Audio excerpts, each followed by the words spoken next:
Gather round for the Oke Farm Pondcast with Doug Davis.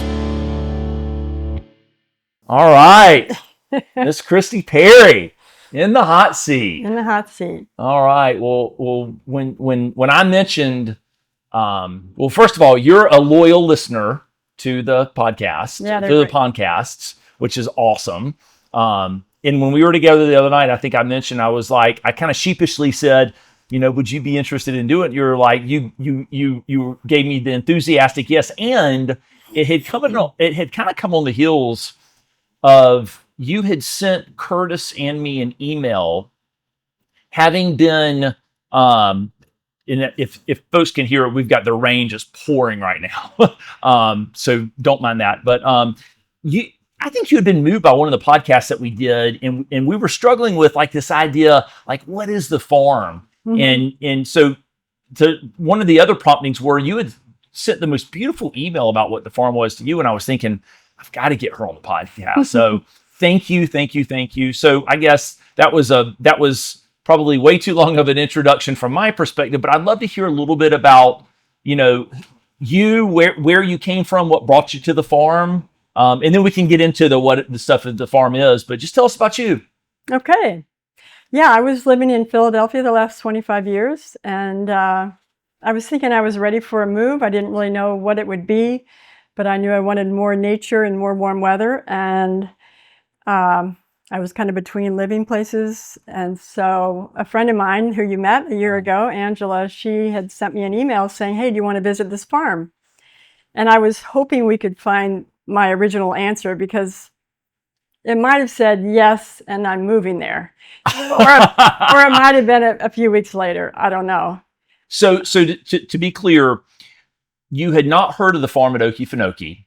Your friend sends you this email and says, hey, you want to go visit this farm with me? You look it up on the internet for the first time, see what it is, and your response back to her was, best you can remember, yes, I'll go, but I'm going to move there as well. Yeah. I love it. Yeah. I love it. We need more of you. I didn't realize, it checked so many boxes for me. And it's funny, I brought this little sheet. I found it in my move folder after I moved here. Yeah. List of criteria for where to live. Hold on now. Let me set this up so I can understand it. This was obviously something that you purposely put together. Was this something that you had started thinking about prior to learning about the farm? Yes. Oh, wow. It was 5 or 10 years ago. Oh, okay. All right. Thank you. Yes. All right. Let's hear it. And all of them check the box. So an intentional community, whatever that means. Right. I think, weather, tower garden. So I grew vegetables and produce in a tower garden, but I always didn't have enough sun to have it outside where I was living. Uh-huh. Spiritual community. Uh-huh. Food offerings that are healthy. Uh-huh. Family and friends. Accessibility to adventure, hikes, etc. Nature, treehouse, sleeping porch. Okay. And beautiful setting for work. Love it. And I had forgotten that I even wanted a sleeping porch, and I sleep. You had absolutely. I can attest to the fact that while we were building your cabin, on more than one occasion, I remember you talking about like a sleeping porch was meaningful for you. Like you could see being out there during the evening times. Yeah. Now here's the big question: you moved in pretty much during the summer here. Yeah. Has it been mild enough for you to do that yet? Oh, I've done it more than half the nights already. Wow. It's I think in the summer, the heat of the summer. Yeah, it's getting to the point where not every night now. That's awesome. Yeah. That is awesome. So I hear the frogs and see the sunrise, and I love it. Anyway. Absolutely love it. Well, it's like music to my ears, obviously. Jeff and I talked about it, some of the motivations about why we wanted to do the farm, and Curtis and I pontificate of, what the farm is. But, it's one thing in your mind's eye to visualize like what something could be. It's another thing to break ground and to start seeing it come to life and visualize people enjoying it. But it's a whole nother thing to have somebody like you actually join us, embrace all that has been done, and then say, yeah, this is for me. Like that. Like when I think about levels of fulfillment, that's super high up. So I don't take that lightly. So that's incredible. Well, thank you for sharing that. So tell me, the other thing I think about a lot, Christy, when I think about you, obviously, in the process of designing your cabin, was your daughter and this really unique thing that we designed and built into the cabin. Tell us a little bit about that. Yeah, she is a circus artist. So just professional a couple of years now, does Chinese pole and juggling and things. And I thought, well, gosh, the house, the size of the cabin that I picked has this 17-foot ceiling. And if I want my daughter to be able to visit more and stay longer and, not have to drive, I don't know, an hour and a quarter to a Jacksonville circus gym. Yeah. Why not sturdy up the walls and make it a place where she can train too. So yeah, that's thrilling. We're excited about that. So let me make sure that people follow this, because she is, and by extension you, are much more professional in your language. But for lay people like me and maybe others that are listening, we built an acrobatic rope and suspended pulley system that she can hang off of and swing around your living room and den area. I mean, that is pretty niche, right? I mean, that's the way. That is, and you might question my sanity, for the extra money, but and we haven't quite done it yet. It's not quite. We have a couple more decisions to make on our end. Right. But still, I mean, that's a. I mean, of all the customizations that we'll probably end up doing in the 250 cabins that we build, I think you're always going to be up there at the very, very top for that. Yeah, I bet you're right. For sure. Well, so you and your daughter move in. What, you've been in a few months now, right? April 20 was our arrival date. Yeah. Okay. So y'all move in. I think I've shared on this podcast before and shared with others. It's always especially nerve-wracking for me when someone moves in, because I'm just always, whether they're touring or moving in or whatever else, it's just, I just put a lot of pressure on myself. Are they really going to like it? And I think I saw you a day or two after, and you guys were just absolutely delighted. Number one, your daughter was delighted because you wanted a place where she would come and visit you more. So that was a huge check the box, right? Yeah. And but you were as well. And so now, I mean, maybe tell me a little bit about, like, what were some of the things that y'all experienced, like right out of the gate, that were impactful to you, and then maybe after you talk about that, maybe a little bit more progressing into more current day, like what are some of the things that you're discovering and that are meaningful for you? Yeah, the first night we had dinner outside on the front porch. That's when the Chuck Will's widow. Yeah. I know you and I are debating whether that's a whippoorwill, but that doesn't matter. It was a couple olive rows away, and that was really cool for me. I mean, there's so many just new things that are different from where I was. Yeah. Like a friend of mine asked the other day, what are your top 3 things that you love? And nature is just the big one. Yeah. Being able to walk out the front door or the back door, sunrise, sunset, and really see the 360-degree view. I love that about the olive orchard. Yeah. Because the sky is amazing. The clouds, the poofy white clouds against the blue sky, watching a thunderstorm arrive. Katie missed, it didn't rain while Katie was here. But we were in a drought. I know. horrible drought. But my other daughter, Anna, visited not long ago. And I didn't meet her. No, Okay. you were away. Yeah, okay. But we really loved the rains and hearing them come and go. And we went on a swamp tour. Oh, did y'all? Okay, awesome. Yeah, I've done the boat tour that they do out there? Yeah, the sunset and the 8 a.m. and Yeah. just really good tours. Anna just loved the animals. Jenny let us borrow her cart, and I can still hear her as we're driving by. Hello, piggies! Thank you. We love you. So, yeah, just going to collect the eggs. I understand it's called the chicken mansion. I mean, there's no. We probably need to do a better job of like deciding upon exactly what things are called, because people ask me all the time. Well, hold on, is that the owner's lounge or the clubhouse or the chick mansion or the egg? Yeah, I mean, I guess the answer is yes. Whatever you want to call it. I think everybody. Yeah. I think the nickname is definitely kind of the Chick Mansion because it's so fancy. Yeah, it's fancier than my cabin for sure. And Katie helped me get up the courage the first time to jump in the swimming hole or to walk in. Oh. And now it's no problem anymore. I love it. I always look under the deck though. Still, when I get in, no alligators. No. Yeah. Well, so one of the things Curtis and I were talking about that has been especially fun, and I know you've participated in all of them, are these like potluck dinners. I know we've got another one coming up tomorrow night.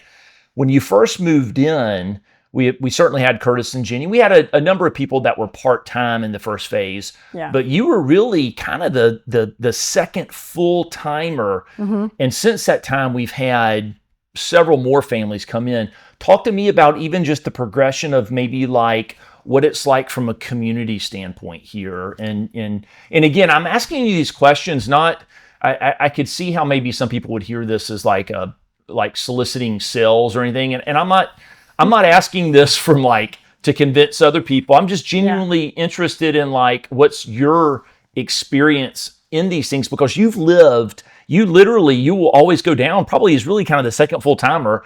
And you will have lived through the place really becoming much more populated. What's that been like? Yeah, it's exciting to be in early like that. Yeah. It already feels super fulfilling, even with just, the number of full-time families that are here right now. Yeah. And the potlucks, those were great. I couldn't believe you guys, I don't know if you're going to continue that habit of providing an amazing meat. I don't know, but that's been incredible. Well, we have a rib roast from one of our piney wood cattle that Jeff smoked last night. And so we know that's on the plan. Right out here on my porch, I'm smoking some of our chickens. And I'm not convinced those are going to turn out awesome. So I'm only going to bring them if they're awesome. And then Curtis went out today with his son-in-law and caught some catfish, and he's going to make some catfish nuggets. And so we're purposefully, you've kind of picked up on a little bit. So one of the things that we're trying to do is utilize a lot of the proteins that are from the farm here, which seems obvious. But one of the things that I think is happening a little bit is people are a little intimidated to use a lot of these different cuts, maybe that they're not familiar with. Yeah. Maybe they're intimidated because they're not packaged the same way they would be in the grocery store.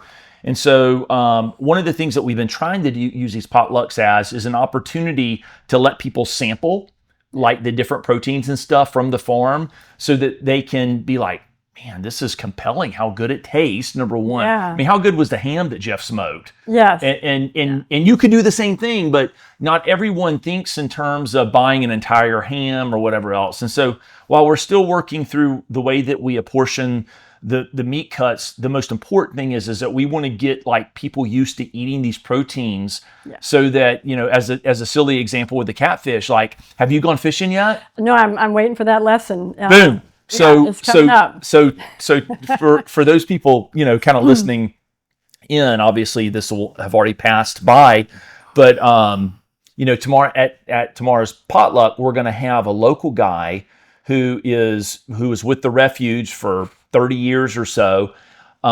He now has his own fishing line that he figured out by being a guide at the refuge. So he's coming out to our potluck tomorrow night to tell stories about working at the refuge, stories about fishing, and he's going to be helping folks fish. So Curtis bringing the fish nuggets will align. They're going to be so good that people are going to be like, hey, I want to do some of these. And then we're going to give you the tools so that you can actually go out and learn how to fish. That'll be super. I mean, and this is just one of the ways I describe the farmers, or you guys, as just being not over the top. I mean, it's not too much. It's just more than I would have expected. Right. When you're going to great lengths to, make sure we're comfortable doing things. And I know like one day Judy shows up with pesto and she's been doing lots of things with the abundance of produce. And right. Like, wow. I love it. I love it. So here's the $1 million question, Christy. You get your fishing pole. I understand you've already got a fishing pole now. So and then tomorrow night you're going to learn how to catch the catfish. The $1 million question is, are you going to learn how to clean the catfish? I mean, once somebody shows me, I guess I'll decide. I like it. That's a strong probability. That's a strong probability to me. Because I'll probably love it, and I love it. I need to be able to do that. That makes me so happy. Well, good for you. You have the pioneering spirit. I love it. Well, what's the smokehouse for? Well, do you personally use that, or does that? We have used it increasingly the same way that we're doing the community potlucks and the canning that you guys are and pickling that we've recently done. The whole idea is that we would also come together as a group, and then we would, you know how Jeff smoked the ham and I said I'm smoking chickens out here and stuff. The whole idea is that we would on a somewhat regular basis meet and bring our proteins and put them in there and smoke them together in that location. Okay, that's a great idea. So yeah, that's kind of the plan. And then so whether it's turkeys or hams, sausages. I know that our bacon, I don't know if I'm sure you had a little bit of our bacon. I have. It's not super smoky. I was even thinking you could put some of the bacon in there. It would just be incredible to even do another deeper smoke on that. So that's what the smokehouse will be used for. And so depending upon how many people are eager to use it, the cadence of when we fire it up will just increase more and more over time. Got it. So yeah. Yeah, and the clubhouse is coming along. We've got it's an exciting time to be here for sure. Yeah, I love it. So as you look, as you're now kind of looking ahead, I mean, you've been here for, 2 months now, around 2 months-ish. As you look towards, let's say, April, next year, what are some of, and I know I'm putting you on the spot here, but what are some things that like you would love to learn or love to have accomplished? Maybe it's going somewhere, maybe it's learning how to do something. What are a few things that now that you've been exposed to some of this stuff, like what are some of your goals and aspirations as far as tools for your toolkit or experiences? Gosh, that's a good question. I know. I told you I wouldn't. I'd make this easy, and I'm making it hard. One thing I want to improve on is, when we get the produce abundance alerts, not to just go grab some until I'm ready. Gotcha. to do something with it. Gotcha. Yeah, I mean, I think I'll be looking forward just to getting used to the whole rhythm of everything and what to expect and what. Yeah, because you'll have seen all the seasons at that point. Right. Yeah. Fishing, I guess, would be one thing. What else? Helping out with, seeing each harvest. Yeah. I love that. Become ripe, walking and picking an orange and stuff like that. Yeah. Hasn't happened yet. That's awesome. Yeah. I do want to, see the local area. Yeah. And I'm hoping, friends and family will plan on visiting, and that'll be a lot of fun to do those adventures with them. I want to find a place to windsurf. Oh, interesting. Okay. All right. Anyway. I like that. I like knowing that about you. It's not on the farm, but. That's okay. Well, we're less than an hour from the coast, so that's a very doable thing. So yeah, getting on the water. I love. Curtis had the idea of some St. Mary's multi-day canoe trip. Ooh, those are off the farm, but no. Well, that's part of the experience. It's.